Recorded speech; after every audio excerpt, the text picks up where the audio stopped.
The purpose of this symposium today, I don't know how many of you have been here since 8 a.m., but the purpose that we were trying to build here is to bring a little bit more objectivity to how we as an industry create the allied technologies that we all use, so the enzymes and the acids and the prebiotics and so on. How do we innovate those technologies in a way that maximizes their utility by the primary producers? And I've been working in this area for 20 plus years, and I've experienced many times where innovative technologies are developed by the allied industry, and then the experiences of those in use by the primary producers sometimes varies. And it's into that space that I think that we can bring a lot more objectivity now, because we have such better data structures. The data ecosystem that we have as an industry is so much more mature than it was 20 years ago. The feedback loops that we can build are much more accurate. And that was really the vision for this symposium today, is to start on that journey where we can say, what kind of data do we need to capture as an industry that creates those learning loops that allows for the more optimal use of all of these different fantastic technologies that the allied industries are generating.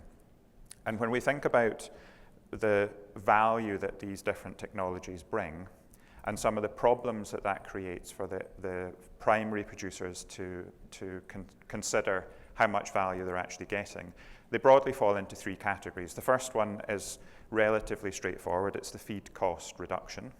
And a lot of the technologies that you would think about there are the enzyme technologies, where you have nutritional matrices that displace more expensive nutrients from the feed. And the value that those kind of technologies bring is relatively immediate. You can monetize those quite readily. You know what the shadow price is of energy, of digestible lysine, and so on. So the value there is moderately immediate and easy to calculate. The second category, however, is the performance enhancement type technologies. And here we're not necessarily altering feed cost. In fact, sometimes we might be increasing feed cost, but what the objective there is to enhance breast meat yield, or improve sustainability or welfare outcomes, improve uniformity, and reduce feed conversion. And there the value to the primary industry is deferred, because it's not apparent that the claims that are attached to the product are delivered immediately. It might take several cycles of production information to get that kind of confidence that the value claims are actually being realized in the field. You've got the seasonality factors to consider. You've got natural variability in the production systems. So it's a little bit more challenging. And then the third space where the allied industry are producing technologies that has value for the primary industry is what I would consider to be the health insurance space. And it's into this space in particular that we have a lot more subjectivity, because here the claims might be reducing the likelihood of a cohort of animals to succumb to a certain disease, or symptom severity reduction. But here, of course, it's quite difficult to know where the technologies are really being effective, because it may not be that clear what the risk of a group of animals succumbing to a disease was before you use the technology. So it becomes quite difficult actually to know. This is a risk management strategy really that we're talking about here. And we need to get much better at managing the kind of input data. And we've heard a lot about this today. We've heard a lot about NIR from Professor Bach-Knudsen just now. We heard about the importance of analysis and prediction of mycotoxin concentrations in feed to optimize the use of mycotoxin mitigation strategies. We heard earlier this morning about the importance of precision microbiome modulation, enterotyping the microbiome that you have at the different complexes that you're rearing birds, so that you know the vulnerabilities in that microbiome, so that you can select microbial modulators more tactically, and so on. So it's really a data game. The better that we get at managing our live production data, our biomarker data, our feed analytics, whether it's NIR spectral features or it's some other composition of the feed like mycotoxin concentrations, the better that we're going to get at selecting the appropriate feed additives that we want to use and making sure that they're optimized for or personalized for your operation. So that was the goal of the symposium. That's what I want to try and go through very briefly, and I will be brief in my presentation.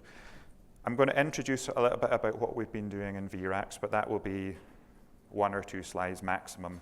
What I really want to do is to give you some high-level macro trends that we're picking up in the biomarker signatures of commercially reared poultry. That's the goal of my presentation.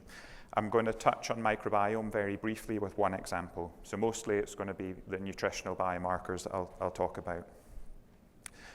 The data ecosystem, I mentioned it's all about data. I've become much more enthusiastic about data in the last 5 years than I was as a graduate student, that's for sure. So I'm not a statistician, I'm not a bioinformatician, I'm not a machine learning expert whatsoever, but I recognize the value of all of those competencies and the value of data and data management and building data ecosystems for our industry, and I'm talking about as a whole. And what we're doing in VRAX is building a platform that is capable of ingesting largely unstructured data. So this could be live production data, it could be data from hatcheries, it could be vaccine programs, genetics, it can be biomarkers, either actively captured biomarkers, and I'll go through a few examples from blood biomarkers in poultry later, and microbial features, so the next-gen sequencing kind of information, functional metagenomic data, or it could be passive data from sensors, from smart farms, and so on. All of that data can create associations. So you say, complex A has poor uniformity, complex B has good uniformity. How can we classify birds, whether they came from one or the other, based on microbial fingerprints or based on other kind of characteristics within the birds, the genetics, the blood biomarker patterns, and so on. And that's what it is that we're trying to do. We're trying to create those associations so that we know if we move lever A, we get outcome B. If we move lever C, we get outcome D. That's the goal. In terms of the biomarkers that we're monitoring, these are the devices. Professor Kidd talked about some of these in his presentation. The biomarkers themselves are not particularly unique. Many of these biomarkers are recognizable to most of you. Calcium and phosphorus appears here. You'll see the electrolytes, plasma proteins, some of the enzymes that we're monitoring, like creatine kinase, transaminase enzymes. But what we do and what we're trying to do, and apologies for the, superficially at least, this looks quite a boring slide, but I want to explain how we parse these biomarkers and try and make sense of them. So this is the macronutrient metabolism. So we've got carbohydrate in this particular image here. So you'll all be familiar with glycolysis. You'll all be familiar with the Krebs cycle. When carbohydrate is metabolized by a chicken, typically in the liver or in the muscle, it's generating energy from carbohydrate, often from glucose, and that creates carbon dioxide, which we pick up. It's one of the biomarkers we measure in the VRAX platform. We also measure plasma glucose, so we know if birds are hypoglycemic or hyperglycemic. So we know we can get an initial view on their relative glucose concentrations in the blood. We also measure from a protein point of view. We're measuring total plasma protein and albumin. And again, Professor Kidd gave a couple of examples of those earlier in his presentation. We're also measuring AST, which is a very important transaminase. So that tells you when AST is going up in the bloodstream, we have found that very sensitive to transamination and deamination reactions that are going on in that bird. So for example, if you overfeed non-essential amino acid concentrations in the diet, we always see AST going up, because what the bird is essentially doing is transaminating those non-essential amino acids eventually into glutamate and then creating uric acid. So it's either just creating ammonia from the glutamate and then creating uric acid, or it's using those amino acids as an energy source. So if you see hypoglycemic bird, which is also high in AST, what that's telling you is the diet is not supplying enough energy in the form of digestible carbohydrate, and it's using a protein or amino acids as an energy source, either directly to produce ATP or indirectly to produce glucose. So by mapping these biomarkers, it's interesting to look at each biomarker one by one and look at different farms or different bird ages, but it's more helpful to map them metabolically and try and get an overview of how compatible that particular diet is for that cohort of animals that you're feeding. And so by looking at biomarkers that are relevant for fat, for carbohydrate, and for protein metabolism, it gives us a really interesting perspective on the overall nutritional status of those birds. One example, this is from a trial with different digestible lysine concentrations. This is just AST. The light blue line is the standard amino acid program. I just want to draw your attention to the red line, where there was an attempt made to see what the response would be in these birds to feeding a slightly higher density digestible lysine program. And you can see right away AST has gone up. In this case, statistically significantly, an increase in AST. And one of our interpretations is that the animal is probably deaminating a lot of those excess amino acids. And I haven't shown it in the interest of time, but we also saw higher uric acid in those birds. So in that particular case, they weren't necessarily using the amino acids as an energy source. They were using it simply, they were just transaminating and deaminating that excess amino acids. Mike Kidd, Dr. Kidd, formal Dr. Kidd, he presented also a recent paper that we had produced with Professor Sami Daridi and his group at the University of Arkansas. This is one simple example. In that paper, what we did was we wanted to see how quickly does the blood biomarkers respond when you make a diet change. That was the purpose of that paper. So we formulated a number of different diets that were sequentially diluted in different nutrients. So we had one diet that was low in calcium, for example, one diet that was low in digestible phosphorus, one that was low in digestible amino acids, and one here, in this particular slide, that was low in metabolizable energy. And when I say low, it was like 100, 120 calorie dilution in digestible, in metabolizable, energy. So it's the kind of change in energy that you would see when you move from a diet phase, going from a starter to a grower diet, or when you're using an enzyme matrix and you're reformulating the diet with a lower metabolizable energy concentration. And what you can see in this graph is as soon as that low energy diet was introduced, the blood glucose concentration starts dropping and the blood AST concentration starts increasing. So within about 12 hours, the birds have perceived that this diet has a lower energy contribution to make, and now they're beginning to shift to using protein or amino acids as an energy source, which is, of course, economically disadvantageous. So it just shows you how plastic these different biomarkers can be and the kind of insights that they can create when you map them in this kind of way. Calcium and phosphorus, we heard about the first speaker today back at 8 o'clock this morning when you were all still drinking your coffees. Professor Gauss, he was talking about the mechanistic modeling of calcium and phosphorus. We've picked up some super interesting associations with diet, calcium and phosphorus. So the graph on the right-hand side is the total calcium and the total phosphorus in the blood of commercial broilers. So these are the kind of reference ranges that we see. So you're talking about, it's approximately a 2-to-1 ratio. So total calcium should be around 12 milligrams per deciliter, something like that, 11.5 to 12. Total phosphorus around 6 to 6.5 milligrams per deciliter.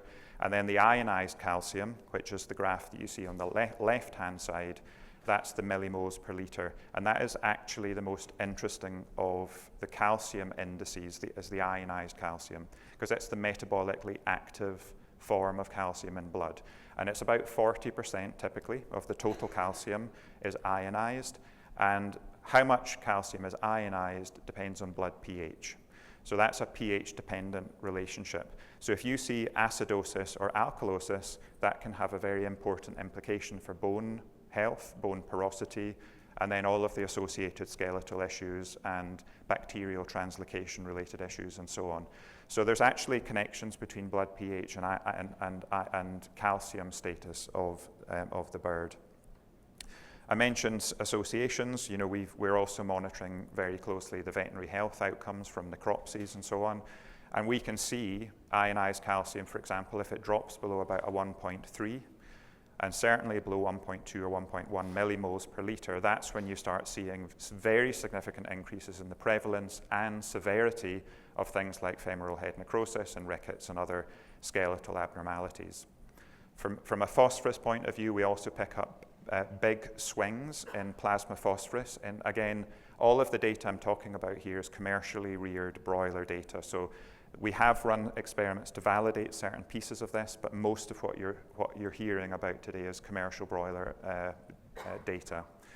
Phosphorus, hyperphosphatemia, not unusual, 8 milligrams per deciliter or above. Hypophosphatemia, less than 5 milligrams per deciliter.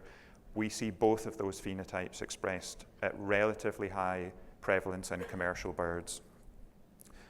And as nutritionists, these things are alterable, inadvertently or otherwise.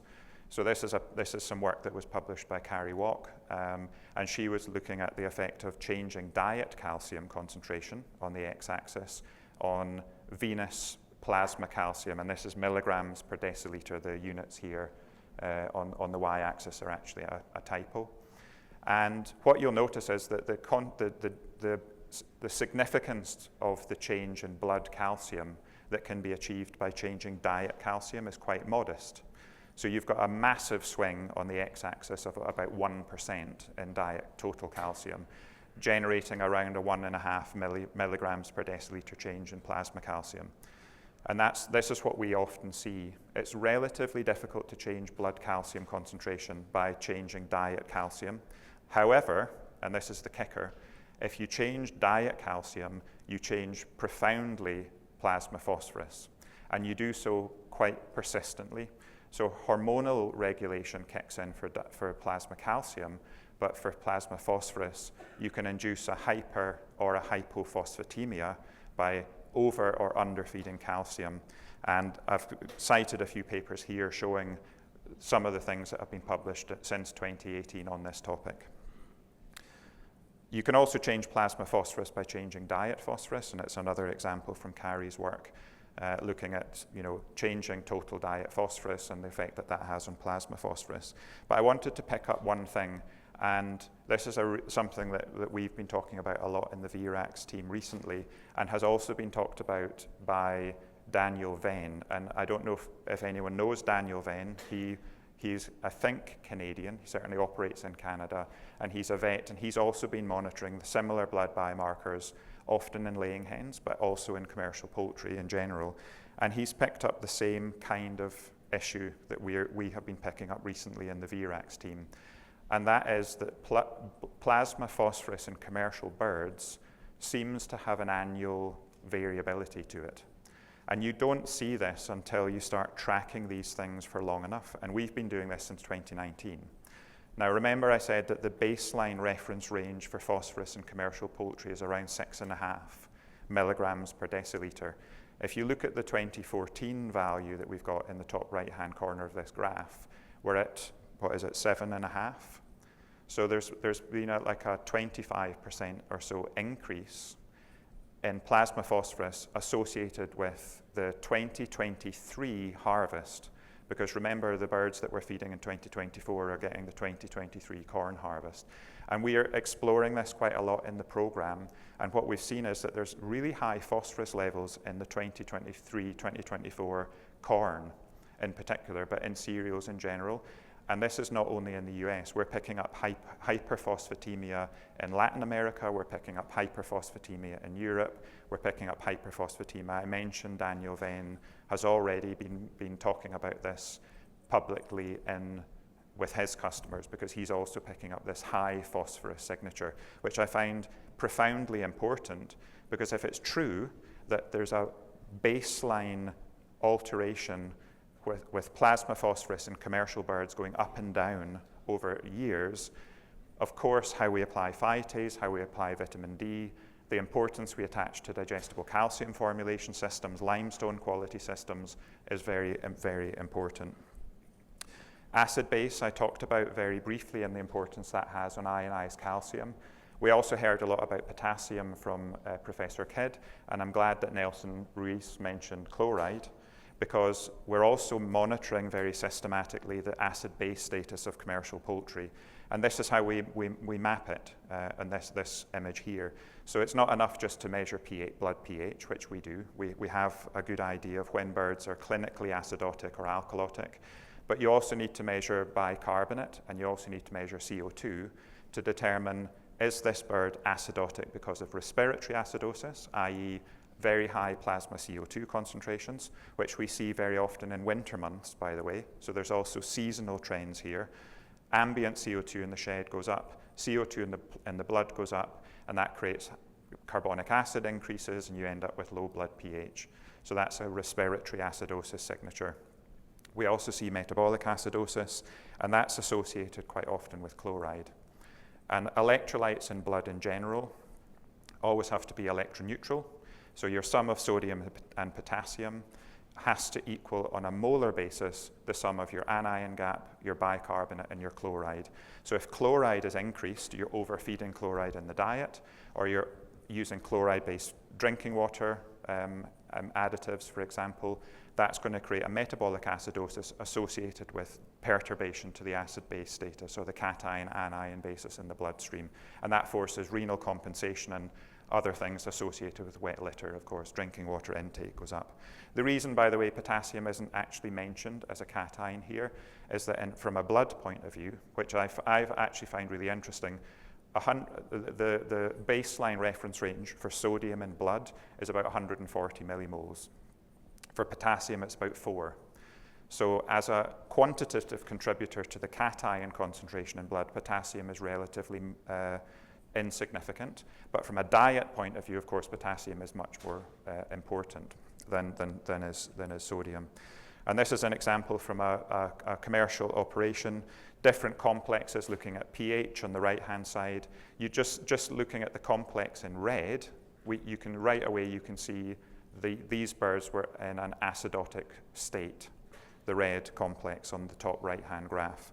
And when we looked at chloride, so we looked at CO2 and bicarb and other things. When you look at chloride concentration, you can see these birds were clinically hyperchloremic.